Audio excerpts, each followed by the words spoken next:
Yosua pasal 22. Suku-suku yang di seberang Yordan pulang.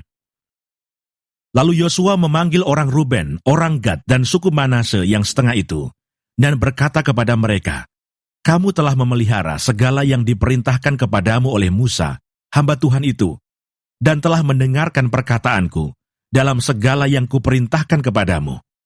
Kamu tidak meninggalkan saudara-saudaramu selama waktu ini, sampai sekarang, tetapi kamu setia memelihara perintah Tuhan Allahmu kepadamu. Tetapi sekarang Tuhan Allahmu telah mengaruniakan keamanan kepada saudara-saudaramu, seperti yang dijanjikannya kepada mereka. Oleh sebab itu, pulanglah ke kemahmu, ke tanah milikmu, yang telah diberikan kepadamu oleh Musa, hamba Tuhan itu di seberang Yordan. Hanya lakukanlah dengan sangat setia perintah dan hukum yang diperintahkan kepadamu oleh Musa, hamba Tuhan itu, yakni mengasihi Tuhan Allahmu, hidup menurut segala jalan yang ditunjukkannya, tetap mengikuti perintahnya, berpaut padanya, dan berbakti kepadanya dengan segenap hatimu dan dengan segenap jiwamu." Lalu Yosua memberkati mereka dan melepas mereka pergi. Maka pulanglah mereka ke kemah mereka.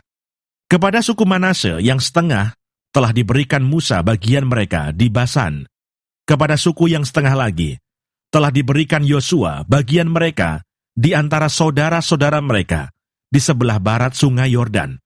Lagipun ketika Yosua melepas mereka pergi ke kemah mereka, setelah memberkati mereka, maka ia berkata kepada mereka demikian, "Pulanglah ke kemahmu dengan kekayaan yang banyak, dan dengan sangat banyak ternak, dengan perak, emas, tembaga, besi, dan dengan pakaian yang sangat banyak.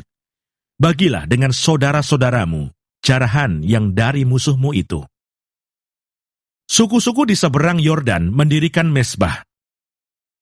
Maka pulanglah Bani Ruben, Bani Gad, dan suku Manase yang setengah itu, dan mereka pergi meninggalkan orang Israel keluar dari Silo di tanah Kanaan untuk pergi ke tanah Gilead, tanah milik mereka, yang didiami mereka sesuai dengan titah Tuhan dengan perantaraan Musa.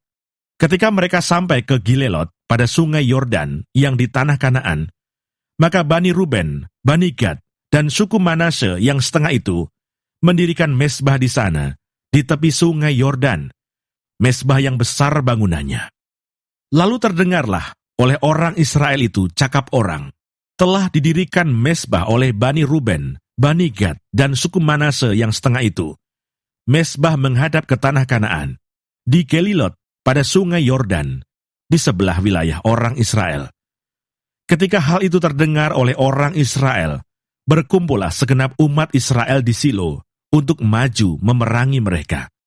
Kemudian orang Israel mengutus kepada Bani Ruben, kepada Bani Gad, dan kepada suku Manase yang setengah itu, ke tanah Gilead, Imam Pinehas bin Eleazar, dan bersama-sama dengan dia 10 pemimpin, yakni seorang pemimpin kaum keluarga, sebagai wakil tiap-tiap suku Israel. Masing-masing mereka itu kepala kaum keluarganya di antara kaum-kaum orang Israel. Setelah mereka sampai kepada Bani Ruben, kepada Bani Gad, dan kepada suku Manase yang setengah itu di tanah Gilead, berkatalah mereka kepada orang-orang itu demikian, "Beginilah kata segenap umat Tuhan, apa macam perbuatanmu yang tidak setia ini terhadap Allah Israel, dengan sekarang berbalik daripada Tuhan, dan mendirikan mezbah bagimu. Dengan demikian, memberontak terhadap Tuhan pada hari ini. Belum cukupkah bagi kita noda yang di Peor itu, yang daripadanya kita belum mentahirkan diri sampai hari ini, dan yang menyebabkan umat Tuhan kena tulah, sehingga kamu berbalik pula sekarang ini, membelakangi Tuhan. Jika kamu hari ini memberontak terhadap Tuhan, maka besok ia akan murka kepada segenap umat Israel. Akan tetapi, jika sekiranya tanah milikmu itu najis, marilah menyeberang ke tanah milik Tuhan, tempat kedudukan kemah suci Tuhan, dan menetaplah di tengah-tengah kami. Tetapi janganlah memberontak terhadap Tuhan, dan janganlah memberontak terhadap kami, dengan mendirikan mezbah bagimu sendiri, selain dari mezbah Tuhan Allah kita." Ketika Akan bin Serah berubah setia dengan mengambil barang-barang yang dikhususkan, bukankah segenap umat Israel kena murka? Bukan orang itu saja yang mati karena dosanya.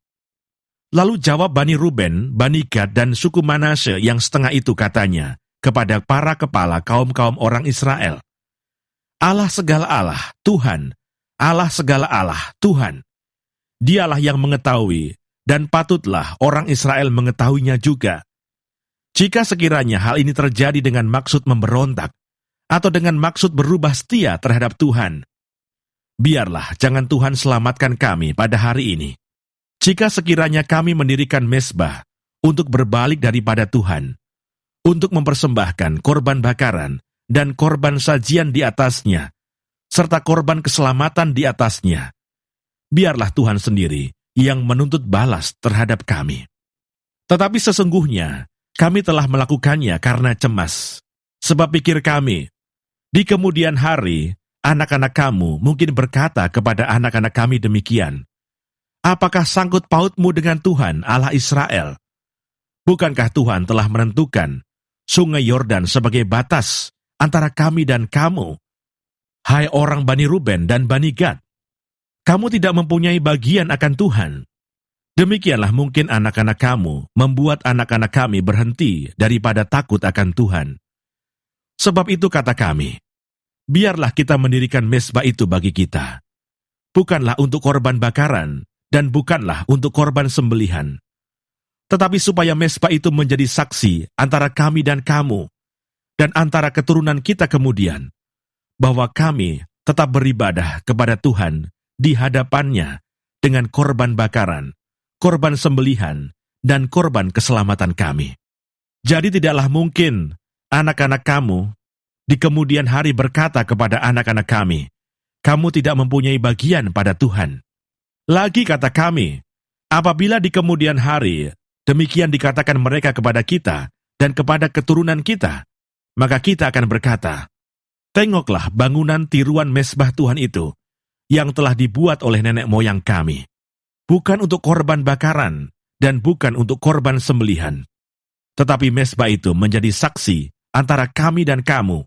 Jauhlah daripada kami untuk memberontak terhadap Tuhan, dan untuk berbalik daripada Tuhan pada hari ini, dengan mendirikan mezbah untuk korban bakaran, korban sajian, atau korban sembelihan. Mezbah yang bukan mezbah Tuhan Allah kita, yang ada di depan kemah sucinya.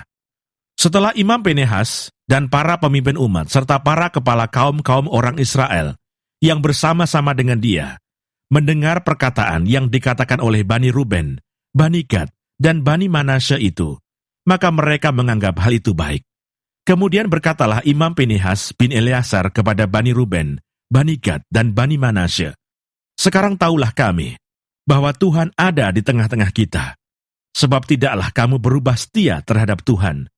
Dengan demikian, kamu telah melepaskan orang Israel dari hukuman Tuhan. Sesudah itu Imam Pinehas bin Eleazar, serta para pemimpin itu, meninggalkan Bani Ruben dan Bani Gad di tanah Gilead, pulang ke Kanaan kepada orang Israel, lalu disampaikanlah berita itu kepada mereka.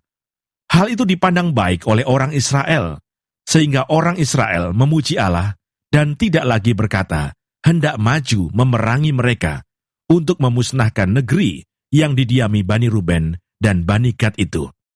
Dan Bani Ruben dan Bani Gad menamai mezbah itu saksi, karena inilah saksi antara kita, bahwa Tuhan itulah Allah.